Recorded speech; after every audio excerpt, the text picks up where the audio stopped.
Bryan, it's good to see you again. How special is it to be able to participate in this classic and wear a Maple Leaf jersey? Very nice. I mean, when actually Scotty McKay and Ty Domi both gave me a call, and it was a fun, exciting day, obviously, and to come here and see some of the guys I skated with, like Ty and Cujo and Steve Sullivan, it's going to be a fun weekend. Where did your ability to skate as well as you did find its beginnings? Do we go back to Woonsocket, Rhode Island?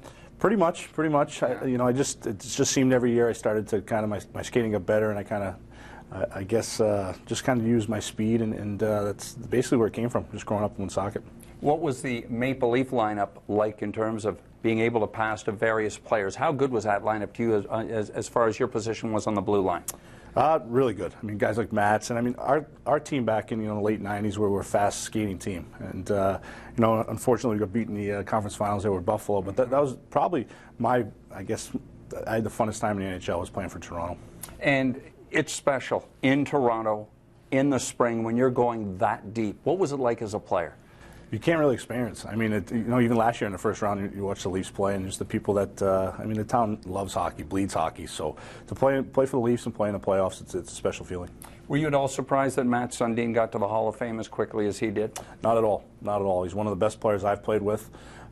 Leadership on and off the ice, and he's a special player. And the heart of other players. Darcy Tucker, who joined the club late, obviously, and the impact he would have made from joining the club late in the '90s. That month of February and what he meant to you guys. Tucker's just a hard-nosed player. I mean, he's a character guy. He can put the puck in the net as well. So he was an important piece of the puzzle for the Leafs.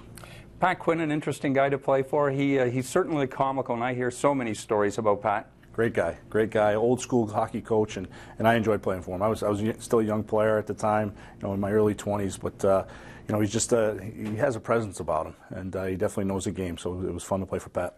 Could anybody chirp a referee as well as Pat did? And for those of you on the bench at the time when he was chirping, was it tough to keep you from smiling? Pat chirped all the time. So he's a big man. He's a big presence, and when he yelled at the refs, it was entertaining. How old school was Rick Lee to play for? Same as Pat. I mean, he was just, he kind of taught us a little bit, told us what we needed to do, and then I guess come game time, he just kind of opened the door and let us do what we had to do. You love the game, and to come back from your injury, I mean, that must have been the greatest example of how much passion and love for the game there was, that you weren't ready to give it up despite the obvious challenges. Yeah, the injury, I mean, I was 23 years old when the injury happened, so, I didn't know what else to do. Hockey was my life, and as I started to, I guess, recover from the surgeries and kind of get back in shape, I thought there'd be a chance I could play at that high level again. Let us know what you're doing right now.